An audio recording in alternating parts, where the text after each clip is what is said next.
No, I'm not that old. No, like we used to do it for dinner money. Yeah, I mean, after the great bottle war of download. Their stage. The Virtual Insanity Podcast, Episode 4, Chaos at Festivals, Teenage Antics, and Epic Childhood Games. So, mate, how are we today? I'm pretty good. I'm busy at work, as usual. How about yourself? Same. I was chilling at home yesterday, and my daughter came up to me. She was like, "Oh, Dad, I'm bored." And I was like, "How can you be bored? You have everything at your fingertips. You know, how can you be bored?" And it got me thinking about when we were kids. Like, what did we do before any of that? The internet, before computers, before consoles, or consoles became readily available, before mobile phones? Like, what did we get up to as kids? Like, I mean, so I want to ask you, what did you get up to as a kid that kids really probably don't do nowadays? So, I mean, I always remember like primary school and stuff. As you got older, like you used to play polo, was it at first? And there'd be two walls. Yeah. And you used to spell out what it was, but it was polo, summit. It was a bit like what time is it, Mr. Wolf? Right. But someone would be facing a wall, and there'd be four, so it was one of you, like three or four. Yeah. And you're all stood there, and you'd ask this question, like colour, and it'd be purple. So then you used to run between the walls and spell out. Right. But it was whoever asked the question and the person with the back. So obviously you've got the head start. But if that person beat you, you both stood at the wall. Right. And then it was 2 against 1. Right. And so on and so forth until it was you captured them all, like sort of thing. So that was like a non-intense version of Bulldog. Yeah, I played Bulldog. That got intense. That was rough. Yeah, and all of a sudden it'd be one kid versus the whole year. Yeah. There's like 70 kids all stood in a line on the playground, and this is one kid like, oh shit. Yeah, I remember getting flattened a couple of times during Bulldog. That was a rough game. Remember Kirby?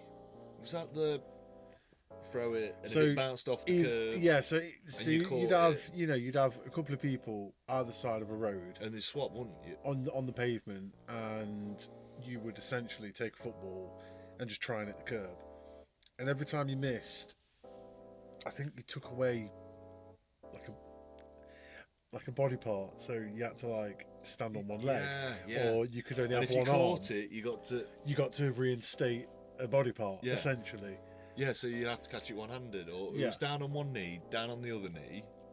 Yeah. Then arm, and if you lost the other arm, you were out. Yeah, pretty much. I think that was it. I remember it now. As soon as you said it, I was like, I know that was the. I just remember, going up against some people that just seem to hit the curb every time. Man, motherfucker! Manhunt was another. You go in pairs and 2 people are the chasers. Once you catch a pair, then they become chasers too. And the last pair are the winners. Sounds boring, but bro, over the 6-week holidays, these games could last a week. We'd camp out in tents and everything. Man, motherfucker! We used to have small wrestling and UFC matches on the fields around our area through the summer. Got a bit brutal, but we all had a laugh. Awesome show, guys. Can you remember the other one? Flicking a penny against a wall. No, I'm not that old. No, like we used to do it for dinner money, and you both stood there with like a quid each. Yeah. And you'd flick them, and whoever landed, it had to hit the wall and then the floor. Right. But who's ever landed closest to the wall won. Okay. So you start off with 2 quid. Yeah. Like your dinner money, because back then it was like 2 quid to get a 3-course meal. Yeah. You're like, I want extra money. I want to get a flapjack as well. So you play for £1 and you lose your £1. So you're like, play for my other £1. You win. And you're playing against, and basically you play till it was like Conkers in a weird way, Right. But you could make like 10 quid at dinner. So it's just gambling. Yeah, you were gambling essentially. Yeah, it was just like yeah. It was like blood knuckles. No, I was going to say to you, the only game I know that involved coins was that game, and the amount of injuries I've seen from people. Yeah, it was like that though, wasn't it? And you'd just fire a 50p or something. Yeah, like 20p's and 50p's were the worst ones to play against because of the jagged edge. yeah. Like 10p's. Like Did you ever play the other game where you put the coins in between your fingers, and essentially you you did that. Your other friend would have coins in his fingers, and it'd just be a game of like smacking your hands with these coins into each other's hands. Yeah. Like absolute decimation. Why did we do it? Because we were stupid. I always remember one year, out of nowhere, they just started the Polo War. And it was just one of them, like, they'd be like, for some reason, out of nowhere, you just decided to have a Polo War.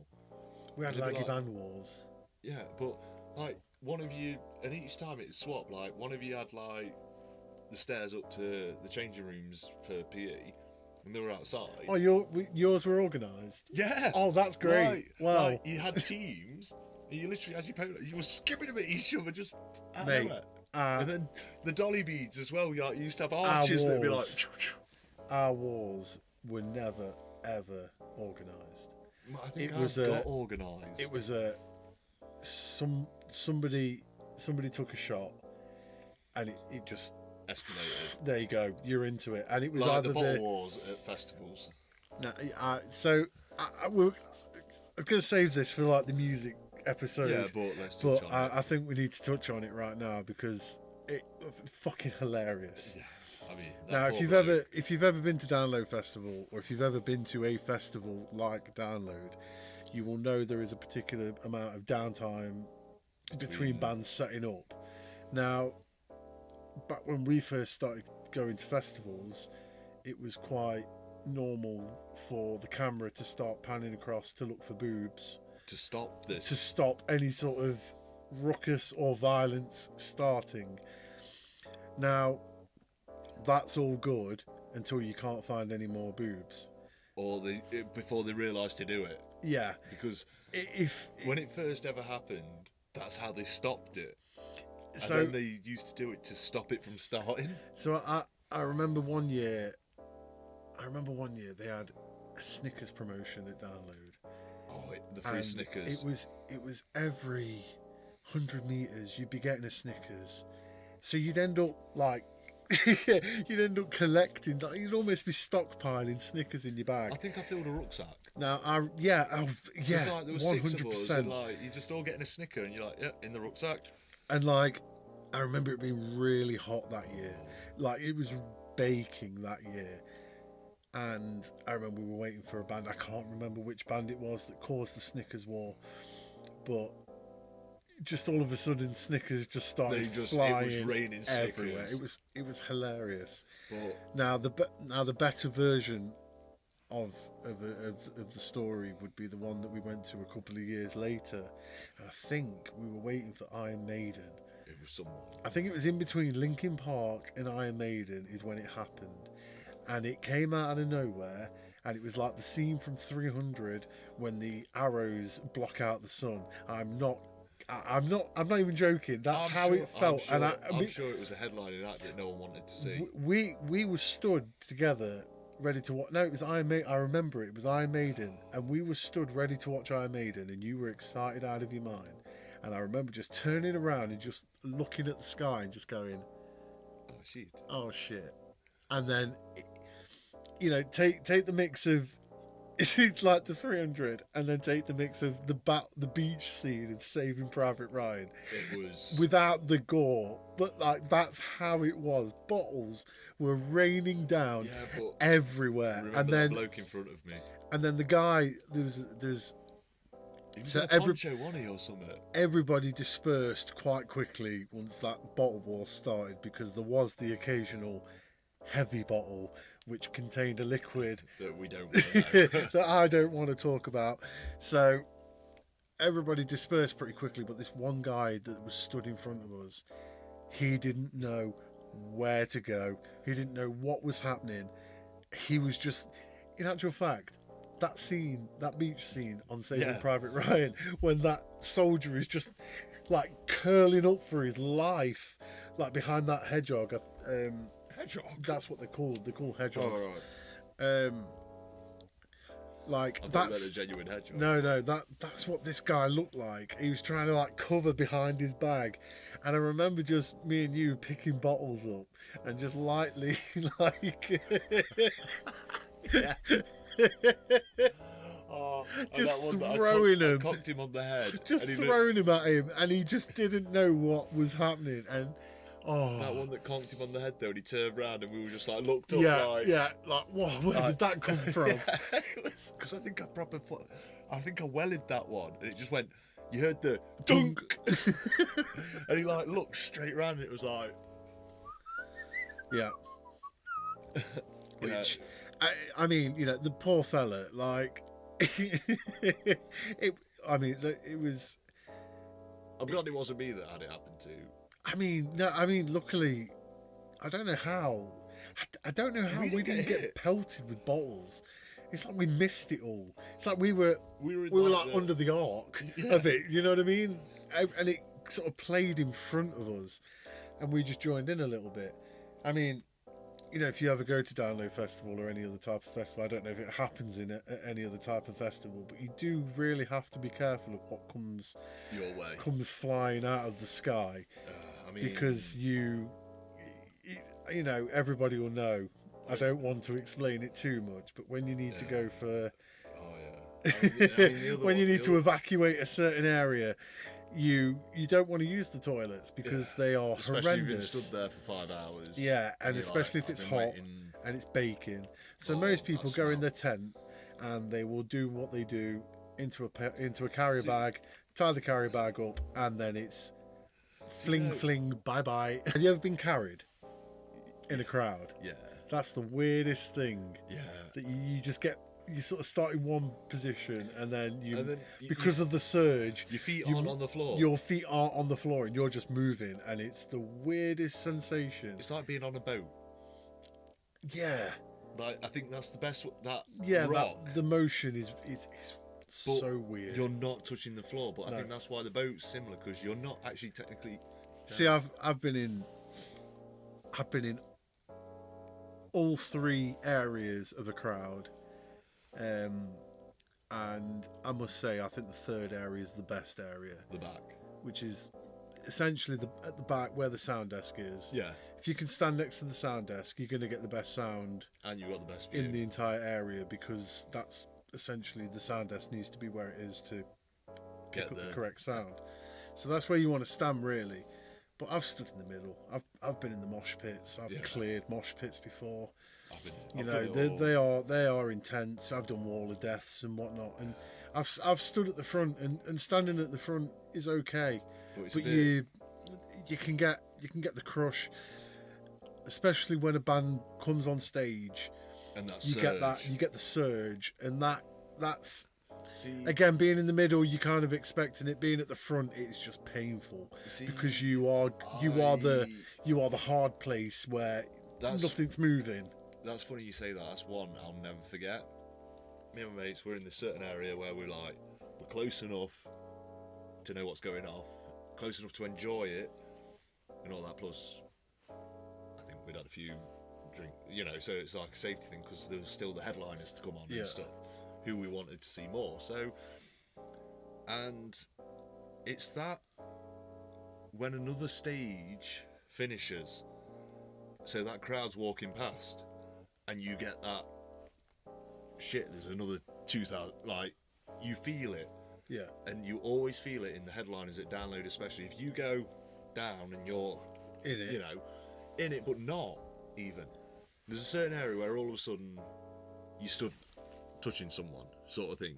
So, I mean, But The last band I went to go and see was Animals as Leaders in Birmingham. yeah, Stood next to the sound desk, and I've taken my daughter because she wanted to see him, and one of my best mates has come because again he really loves the band.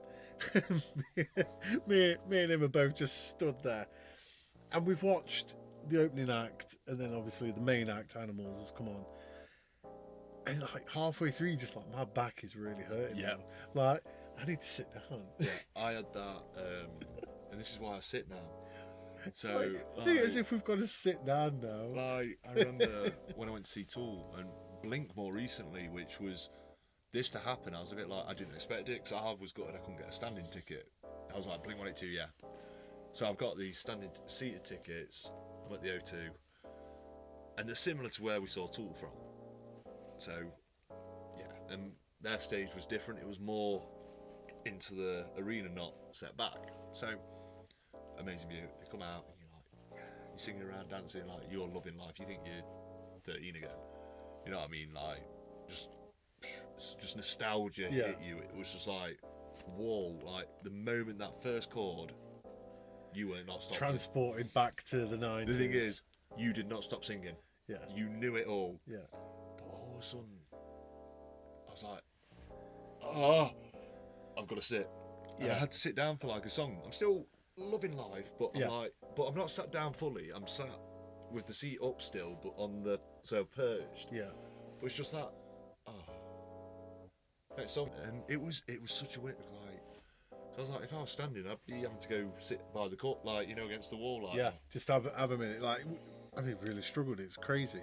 One of the best gig experiences I've ever had was a band called Meshuggah, and again stood next to the sound desk because why not? And apart from the fact that their lighting guy does it all manually, virtually, it's insane. If you listen to Meshuggah, you'll understand. Yeah, why. no, I've listened. But when I watched Meshuggah, and they are heavy, they are a very sort of like heavy band. You'd be expecting mosh pits. You'd be expecting but there isn't. Absolute chaos.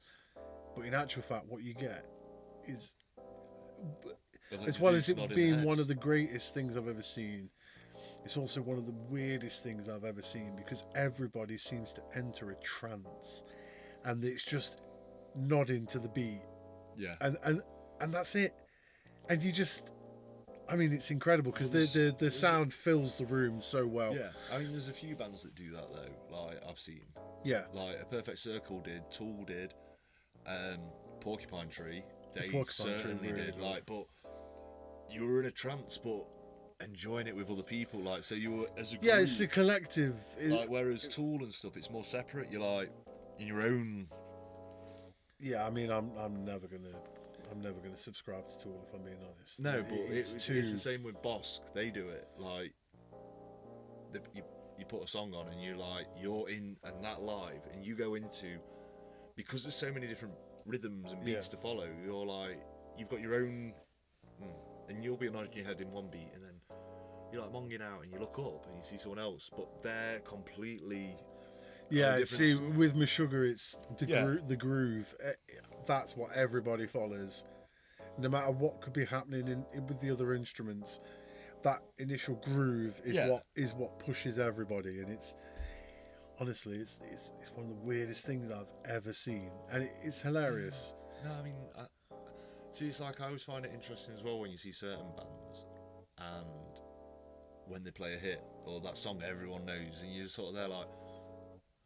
Because you get that surge, the crowd just changes completely. It pumps up again for that song. It goes from like, there's always a point where you're like, oh, this is actually quite nice. It's not doing my back in. Yeah, you just chilled, enjoying it. But the mood's sinking in with everyone else, so then they have to play something. And sometimes I do believe they change the set list because they're like, hang on, we need to play that now, and then we'll whatever. And it's that whole movement again. And you're like, oh. I was enjoying that chill. Speaking of chill, went to go see Primus in Manchester, and that was a long time ago, mate. Yeah, and I remember it was with a good friend of ours who's died now, unfortunately. Yeah.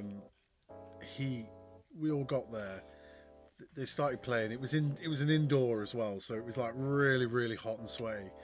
But this one particular song came on, and all of a sudden, it's like you could just smell in different directions, just the smell of cannabis. Yeah. And it was just like, oh, right, okay. And it just sort of, from that point on, that entire gig just sort of like Changed. just chilled and flowed and went with it. And, Yeah, but I'm sure I lost you two. oh, yeah. Oh, you definitely did. I went Because off. me and Aaron, like, sort of, what was also funny about that gig is you could tell who was smoking because it looked like meerkats everywhere. It was just like a bob down and then bob back up again. And we kind of bobbed down and bobbed back up a couple of times, and you were gone. And then it was just me and Aaron for like most of that gig, just like braining out, like, what the fuck's going on? If you've ever seen Primus, or I got down to the front, mate. I would highly suggest going on YouTube, typing in a Primus live show, and just experiencing that live. You'll understand, just watching that video, like how mind-bending that is, especially when he comes out with there his was the astronauts on the side of the stage, wasn't yeah, and then Les Claypool just decides to come out in a pig mask. Yeah. And is it a whamola? I think it's called a whamola. It's like a single string bass guitar that he hits with a drumstick, and it has a quick release tuning I know what you mean. mechanism on top of it. And like he's just whacking the living hell out of this thing, and you just you've bobbed up and down a couple of times, and you're looking at that and you're just like, yeah, I'm not in the same universe as I was when I walked in this room. No, I was gone. I saw Primus again a couple of years later, and it was when they released their Willy Wonka and the Chocolate Factory. Now, when we turned up, it was just them in front of a curtain, and it just looked plain and dull. And we were like, what's going on here? Like, it's a bit weird. Played a couple of songs, played a couple of the classics. And then it started, and the curtains peeled back, and it was just, okay, yeah, here we go again. You know what I mean? I didn't see that at all, but I've seen like the videos. Oh, honestly, it was one of the best things I've ever seen, but it was equally one of the most terrifying things I've ever seen, because see, that's why I really enjoyed Tool last time, because they had like a mesh curtain around them. Yeah. Which was like, so the visuals were like coming out. Yeah. And then that slowly was peeling back, like towards the end, and then they've gone into their full light, and by that point, you're gone. You're just like, you're in your Tool trance. Like, you're just like, they've only played 7 songs, but it ends and you're like, oh. Yeah. Oh, I paid 200 quid for this. Yeah. Like, and then you look at the time and you're like, oh. Where have I been for the last couple of hours? I've been in a different world, like, because it genuinely feels like the moment they start and the moment they end is like one moment, like you're just taken from. Yeah. It's like, it's not an out of body experience, but it's that feeling, like I always think, like the euphoria you get with live music, and when it's what you expect, like it's on point with. So one of the best bands I've seen that are CD quality live is Lamb of God. Yes. I've been with you a couple of times. Yeah. And I've seen them a couple of times, like separately as well. They are phenomenal. They sound. It's almost like they've just put the CD on. Yeah. You see, the other one for me was, and I always like this debate of like best live act you've seen, and depending on the mood or what we're talking about, I've got multiples. I'll say Porcupine Tree was because of the nostalgia and whatever. But 2 for me that will always stand out, and one of them, 2 sets that I saw, was Linkin Park. Yeah. Birmingham. Yeah. When they just toured, and I think that was actually after they'd headline Download. Okay. That headlining set in 2004, I think it was like they'd only had. I think they'd just released Meteora like 2 weeks before. It was like, wow. Genuinely, like the performance, the whole show, it was that was amazing. Like that will always go down as, and I've had this discussion with mates were there, and they all say the same thing. Like that, I think is the best gig I've seen. Now, arguably, Birmingham, I think, was better because it was their own show. It wasn't a festival, so they're indoor as well, so it's more intimate. But that Download Festival one was like, you knew they were something special. Yeah. And the other band, well, it's not a band actually, artist that I saw, and it was phenomenal. And that was Eminem. Oh yeah. I saw him on the Eminem show tour when it was the Anger Management Festival, and it was the whole Ferris wheel. He came in on a Ferris wheel to White America, and it was just like, wow. And like the curtains, and like then like different fairground things happened, and like Obi Trice had come out, D12, and it was just like, it was, that was Eminem. You kind of got the show. Yeah, it was, as he matured that little bit, but it was the Eminem show, and you got that show, and you were like, wow. And I always remember like that whole day, it was like 50 Cent was there, Cypress Hill, Marilyn Manson, he came out and performed The Way I Am, and it was haunting. Yeah.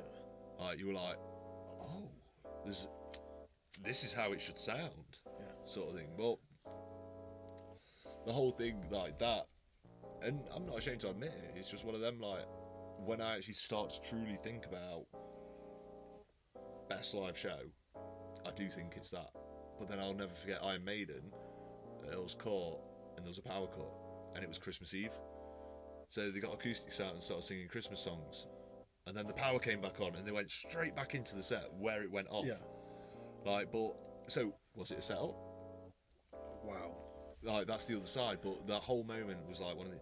And their stage setup for that, I mean, their stage setup. So yeah, I mean, like, after the great bottle war of Download, their stage, their stage set was incredible. And I saw them on the Matter of Life Death Tour, and they played that album in its entirety, and I do think that's my favourite album.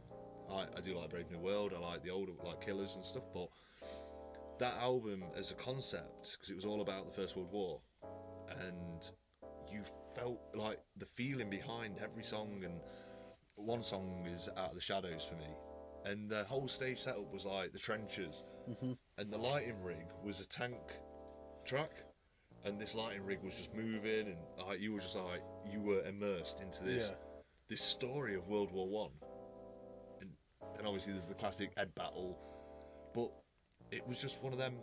And then I think another one for me for stage entrances, AC/DC on the Black Ice tour. Yeah. So this was when you got the videos before bands came out. Oh, and it's yeah, like this whole like proper ACD style, like cartoony. It's a train because the album's called Black Ice, and the first song was Rock and Roll Train, I think, that they released. And it's this whole like steam train, and then it's like getting faster because the handles break, and it's building up, and it's getting louder and louder, and it's like then goes to this tunnel effect, and like the whole arena's shaking, and these lights, and it's like getting and you're just hearing that. Yeah. The next thing you know, there's like a sound. A full-blown train comes onto the stage with them on, and they're just all on this train, and it's straight into it. And you're like, "Oh, that was." It was honestly, it was just this moment. And like then for the whole set, there's just this big locomotive as the stage set up. Like it's just in the middle, and they're like bouncing Just around jamming it. out. And there's like smoke still coming out of it and stuff, and flames. And you just say like, yeah. So, some of my favourite live shows, Sugar have got to be up there because they are just so mind-bending. Yeah. And they're incredible to watch. Justin Timberlake. Okay. I watched Justin Timberlake at the Birmingham National Indoor Arena, I think it was, and that man flew across the stadium or the Robbie arena. Williams for me was good. That was crazy and funky as hell. I've seen Linkin Park at Birmingham. I think we were at the same one. Well, the one I saw, they just It was Lost Profit supported. they support Lost Profit. Yeah, it was meant to be Static X. Lost Profit supported, and it was just as they'd released the Reanimation album, because I remember, and I don't know if you were at the same one, Yeah. but Jay-Z actually came out on stage with Linkin Park, and that was a whole big thing that I didn't realise at the And time. then they did encore, didn't they? Yeah. And it was just like, oh. So, you know, that's probably up there. But then my favourite live show that I've ever seen, Jeff Wayne's War of the Worlds. Yeah, I need to still see that. That is an absolute banger of a show. Yeah. That's live, sort of like live music with classical orchestra band mixed with synths, which is just incredible. Yeah, see, for me though, I love Phantom of the Opera. I like that whole musical aspect, like Yeah. the play, the show, Yeah. like, and you're taken away with the music. Do you ever do Knock a Door Run? Yeah, and the variants as well. Like, What are your variants? so at one point we used to play Knock a Door Name, Yeah. and I'll never forget the time we did it, allegedly. And we said this name, and the person that answered it went, "Yeah, I'll just go get him." Yeah, I've had that. And you stood there like, oh, Shit. God, what's going to happen? Yeah. Do I run? Do I stay? Did you run or stay? I think it's happened twice. One we ran and one Yeah. we stayed. Yeah. And the stay one was so awkward. It was just like a random bloke came to the door. It's so awkward. And you're there like, hi, do you want your car washing? See, we always played it on, wrong guy, sorry, Yeah. and walked off. But that awkwardness, you could Yeah. just like, you could taste it. I always remember we took it up a level when we got a bit older. And we turned it into Knock a Door Hide. Oh, But you had to hide in their garden. yeah. So we called that Knock a Door Gnome. No, that was where we... Yeah, So- yeah. But Knock a Door Name for us was we stole a gnome, put it on the doorstep and rang the door. Oh, okay, So so- when they opened the door, there's a gnome. That was Knock a Door Name to us. Okay, so Knock a Door Gnome for us was you'd knock on the door And stand in the garden. and you'd go and hide in their garden, but like you don't hide like in a bush. You stand in their garden or you pose in their garden and you just stand as physically still as you For can the best. and hope that they don't see you. And if they see you, you run. You run as fast as you can. Yeah, you see, we did Knock a Door Hide. Yeah. And we'd like hide in the bushes and like all around the like in the garden, everything. And we did it to this one house. Like we used to do it all the time because it was. Allegedly. You always had escape routes, didn't you? Yes. Like so, you had jitters and you knew where you were all going to meet, but you'd all go separate ways. Yeah. So this one house was on a prime location. We had 2 exits, a meeting point, but there was 2 exits that led to 4 exits. Yeah. Sort of thing. Like, because obviously some go that way, some go down a jitty. You're all crossing over. It's like madness. Yeah. And there's about 20 of you as well. So allegedly, Knock a Door Hide. And this one house, we've probably done it for the last 10 nights in a row. Yeah. Allegedly. So this one night, we go down. I don't even know if it was the second time doing it, because we're like, yeah, let's just do it again, for old time's sake. Knocked on the door, and we're all hiding.